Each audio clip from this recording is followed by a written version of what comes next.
Hey guys, welcome back to my channel. আশা করি তোমরা সবাই খুব ভালো আছো, আমিও বেশ ভালো আছি। আর এগুলো হচ্ছে ধানতেরাস নয়, সরি, দিওয়ালি গিফট। এগুলো হচ্ছে আমার বরের অফিস থেকে দিয়েছে গিফটগুলো। তো প্রত্যেক বছরই এখন কন্টিনিউ অনেক দিন চলে, অনেক কিছু ধানতেরাসের গিফট পায়। তো তারই একটা পেয়েছিল, তো তোমাদের সঙ্গে সেটা শেয়ার করলাম। এটা হচ্ছে ধানতেরাসের গিফট পার্ট 1।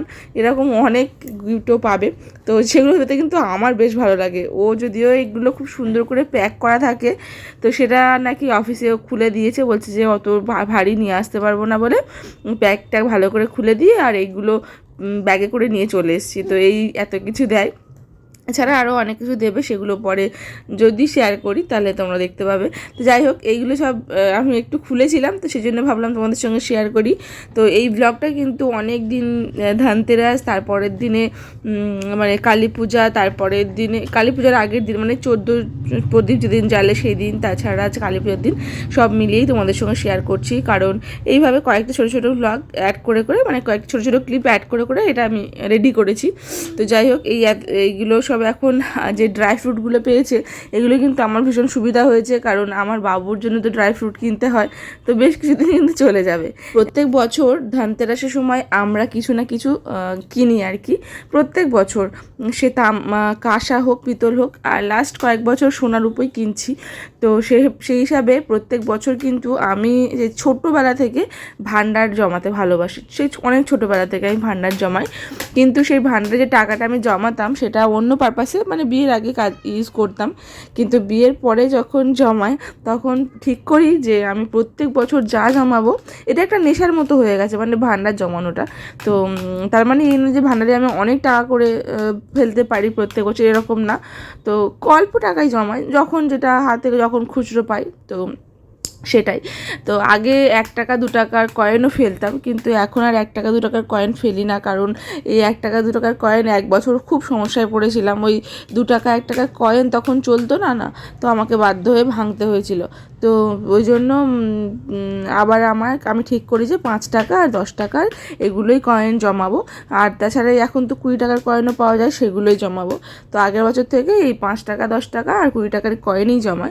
তো আমি একা যে জমাই তা না, আমার হাজব্যান্ডও জমায়। যেহেতু আমি খুব বেশি বাইরে বের হই না, তো কেনাকাটা খুব বেশি করা হয় না, তো ওই জন্য ওর কাছে 5 টাকা 10 টাকা কয়েন থাকলে সেগুলোও ফেলা হয়। আর আমরা দুজনে ঠিক করে রেখেছিলাম যে প্রত্যেক বছরই যাই মানে জমুক না কেন, সেই টাকাটা কিন্তু আমরা ঠাকুরের কাজে ইউজ করব, মানে ভগবানের জন্য কিছু কেনাকাটা করে দেবো, সেটাই আমাদের খুব ছিল আর কি। তো সেই হেতু আমরা আগের বছরে কিনেছিলাম গোপাল ঠাকুরের মাথার মুকুট, তোমাদের সঙ্গে সেটা শেয়ার করেওছিলাম। আর তার আগের বছরে কিনেছিলাম এই যে লক্ষ্মী ঠাকুরের মাথায় সোনার টিপটা দেখতে পাচ্ছ, সেটা।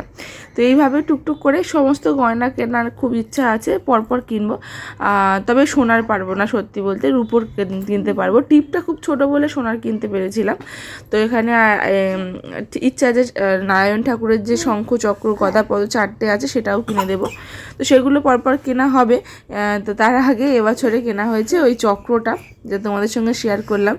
তো চক্রটা কেমন হয়েছে তাও সবাই কমেন্টস করে জানিও।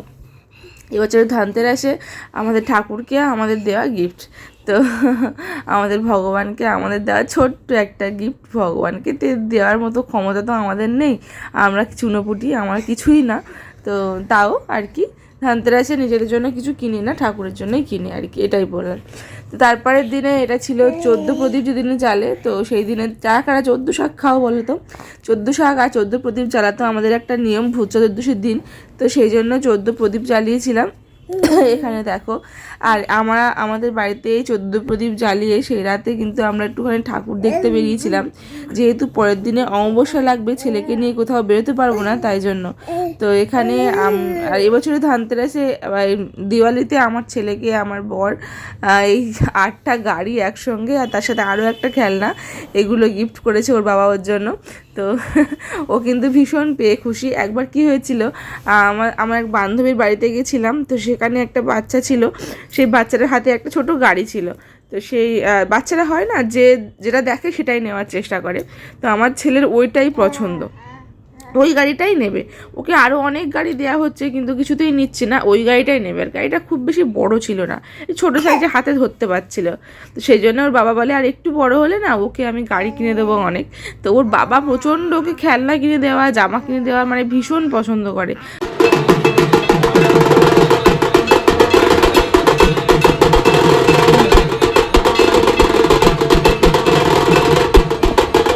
বল, খেলনা, মানে যে কোনো খেলনা, তারপর ব্যাট, এইসব কিনে দিতে বাবার ভীষণ পছন্দ হয়। ইভেন জামা আমি যদি বারণও করি যে এটা কিনতে হবে না, কারণ সেই মানে অনেক জামা টামা আছে, কেনার কী দরকার, ওর বাবা তাও কিনবে, মানে অ্যাডভান্স সব কিছু কিনে রাখবে আর কি। ভীষণ মানে ছেলেকে এটা কিনে দেবো সেটা কিনে দেবো। এখানে আমি তোমাদের সঙ্গে ভিডিওটা এডিট করছি আর এদিকে দেখো ছেলে আমার করে গান শোনাচ্ছে। যাই হোক, সেদিন রাত্রেবেলা আমরা একটু গেছিলাম ঠাকুর দেখতে, যেহেতু 14 প্রদীপ যেদিনে জ্বালিয়েছিলাম সেদিনেই সন্ধ্যাবেলা সব ঠাকুরের যে প্যান্ডেলে উদ্বোধনী ছিল, তো একটা ফাংশন টানশান ছিল, সেগুলো দেখে এসেছিলাম। তারপরে কালী পূজার দিন আর কোথাও যায়নি। কালী পূজার দিনে যে ভিডিওগুলো সেগুলো আমার বরই ক্লিপ নিয়েছিল, তো ওইগুলো ওই ক্লাবে তখন পূজা হচ্ছিলো, তো সেই ক্লাবের পূজার ব্লগ মানে ক্লিপ আর কি। তো এখানে ক্লাব মানে আমার বর যে ক্লাবে যায় সেই ক্লাবেই আর কি। তো এই পূজাটা আমাদের নিজের বলতে গেলে, ওখানে আমরা প্রত্যেকেই যাই প্রত্যেক বছর। আমি এক বছর পূজা দিয়েছিলাম, এবছরে সত্যি বলতে আমি অতক্ষণ না খেয়ে থাকতেও এখন বড্ড কষ্ট হয়, যেহেতু ফিডিং করে বাচ্চা। তো যাই হোক, এটা হচ্ছে তার পরের দিনে, মানে কালী পূজার পরের দিনে 4:30 পর্যন্ত তো অমাবস্যা ছিল। তারপরে যখন কেটে গেল আমরা দুজনে বেরিয়েছিলাম একটু বাবুকে নিয়ে। আমাদের এখানে গড়িয়া মহাশ্মশানে ওখানে মা কালী এত বড় আর এত সুন্দর ওঠে প্রতি বছর প্যান্ডেলের ভীষণ ভালো ভালো থিম করে। এই বছরে করেছিল কামাখ্যার থিম, খুব সুন্দর করেছিল, বিশ্বাস করো। তো যারা যারা দেখেছো তারা নিশ্চয়ই জানো, আর যারা যারা আমার ভিডিও দেখছো তারা কিন্তু প্রত্যেক বছর যদি কালী পূজাতে এই প্যান্ডেলটা ভিজিট করতে পারো তাহলে কিন্তু ভীষণ ভালো লাগবে। ভীষণ ভালো একটা প্যান্ডেল হয়, আর প্রতি বছর নানা রকম থিমও হয়, খুব সুন্দর থিম হয়। এবছরে মানে ওই যে বিভিন্ন ছেলেরা ভূত সাজে আর কি, সেগুলোও করে, কিন্তু ওগুলো এবছর করেনি। এবছরে খুব সুন্দর মন্দির করেছিল, দারুণ করেছিল, মানে পুরো রিয়েলিস্টিক একটা ব্যাপার ছিল তার মধ্যে। তো সেটাই তোমাদের সঙ্গে আর কি শেয়ার করলাম। আর এরপরে ওই দিনে আবার আমার বর বাড়ি ছিল না রাত্রেবেলা, তো সেই জন্য বিকেলবেলা ওই সন্ধ্যের দিকে বেরিয়েছিলাম 5টার সময়, আর 6:30 পর্যন্ত কয়েকটা প্যান্ডেল দেখেছিলাম। খুব দূরে দূরে যেতে পারিনি, ওই বাড়ির কাছাকাছি। এটা হচ্ছে আমার মায়েদের ফ্ল্যাট যেখানে, ওখানে এই প্যান্ডেলটা।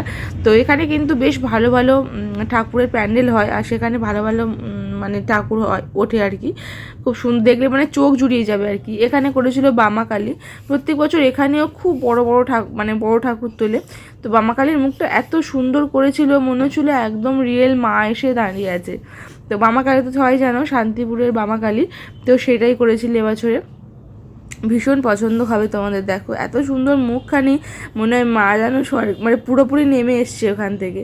তো তারপরে আমরা গেছিলাম আরও একটা মণ্ডপে, সেটা ওই একটু ভিতরের দিকে, বোড়ালের দিকে। তো এই মণ্ডপের ঠাকুরটা প্রতি বছর খুব ভালোই করে, কিন্তু এবছরে এত বিচ্ছিরি একটা লাইটিং করেছে, আমার একদম পছন্দ হয়নি। রীতিমতো আমার ছেলেকে নিয়ে বেরিয়ে আসতে হলো, মানে এত চোখে লাগছে। ওকে তো ওখানে ওসব ঢোকানো যাবে না, কারণ ও খুব ছোটো, এইসব আলো ওর চোখে লাগবে। তো সেই জন্য ওর বাবা ওকে নিয়ে বেরিয়ে এসেছিলো, আর আমি একটু ভিতরে ঢুকে এইগুলো ভিডিও করেছিলাম। তো এখানে আমাদের বড়দের তাও ঠিক আছে, কিন্তু এই লাইটটা বাচ্চাদের জন্য আনসেফ আর কি, একদম ঠিক নয়। যাই হোক, পুরো পূজা আমরা কালী পূজাও প্রচুর প্যান্ডেল হপিং করেছি, তো সেটাই তোমাদের সঙ্গে শেয়ার করলাম। আশা করি ব্লগটা তোমাদের ভালো লেগেছে, আর ভালো লাগলে অবশ্যই সাবস্ক্রাইব করো, আর সাবস্ক্রাইব করে পাশে থেকো, আর কমেন্টস করতে ভুলো না। আর আমার ব্লগগুলো তোমাদের কেমন লাগছে সেগুলো কিন্তু কমেন্ট করো। যাই হোক, চলো আজকে এখানে ভিডিওটা শেষ করছি। সবাই খুব ভালো থেকো, সবাই সুস্থ থেকো, আর দীপাবলির অনেক অনেক অনেক শুভেচ্ছা। যদিও দীপাবলি কেটেই, তাও অনেক অনেক শুভেচ্ছা তোমাদেরকে। টাটা।